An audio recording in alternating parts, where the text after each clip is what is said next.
What are we doing here? And where are we gonna go? It's like we just woke up one morning, and then it's welcome to the show.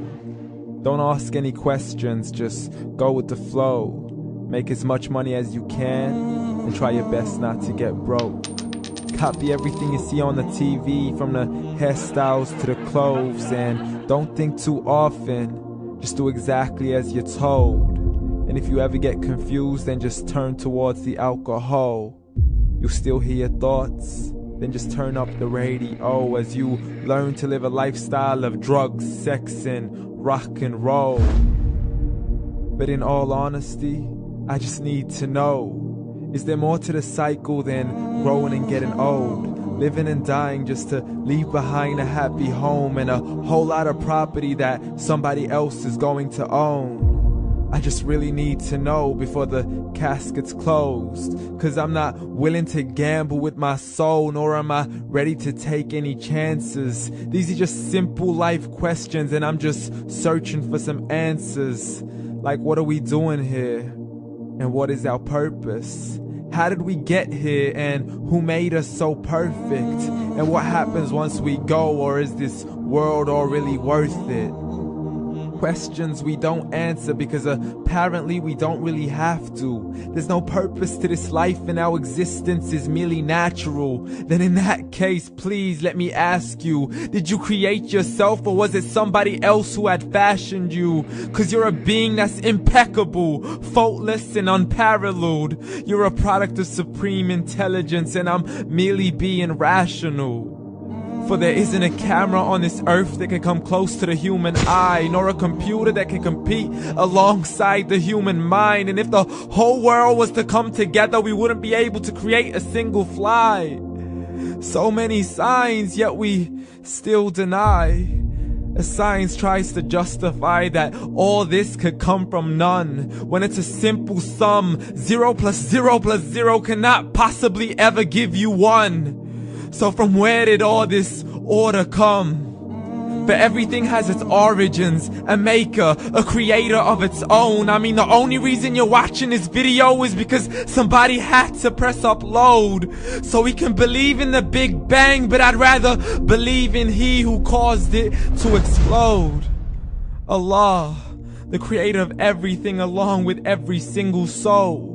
The ever-living, the master, the only one who is in control. Unlike his creation, beyond our imagination. And no, he's not a man, nor does he have any partners in association. He's on his own. And no, he did not ever leave us alone. Just like every manufacturer, he left us with an instruction manual.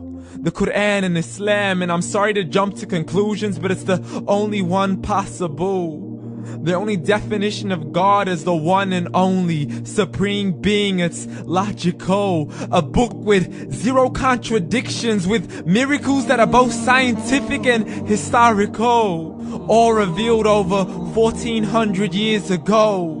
Like the detailed description of the human embryo. The descriptions of the human embryo in the Quran cannot be based on scientific knowledge in the 7th century. To the mountains as pegs holding firm the earth below, and the 2 seas that don't mix in a complete separate flow. To the planets in orbit, alternating night and day as they stay in flow. The expansion of the universe and the creation of everything from H2O. To the stories of the past and the preservation of Pharaoh. To identifying the lowest point in the land where Persia defeated Rome. The gushing fluid that created man in the glands between the ribs and the backbone. And not a word has changed, it's still the same. So please explain how all this was known over 1400 years ago. To a man who couldn't read or write, as he would recite whatever the angels spoke. And if you still don't believe, please try to come up with something that's even close. But you can't, so we took God as a mockery and his messengers as a joke. Muhammad could not read or write. How's somebody who can't read or write gonna start a religion? Dismissed his scriptures as legends and tales of the ancient folk, as we live life according to our whims, desires, and hopes. saying this life is the only home we will ever know. We will live then die, then simply turn to bones. YOLO! Correction, after the grass dies, the rain arrives and it regrows, and Allah promises to do the same thing to your very soul and bring you back from your very fingertips to your toes, as the all-seeing supreme being watches us so close, and we are surely being tested in our wealth, our health, and our self, and everything that we've been blessed with. So believe, for we will surely be resurrected and be brought back to our Lord and account for every single deed, as He hands us our books and orders us to read. From the bad to the good and everything in between. You yourself are sufficient for your own accountability, so don't be mad at me. You are the one who thought He wouldn't come back to me. I gave you a whole life long to search after me, but you were busy in all that which was temporary. So read, and glad tidings to all those who believed. And if you disbelieve, read. And don't let that day be the first day you find out what your life really means. Read.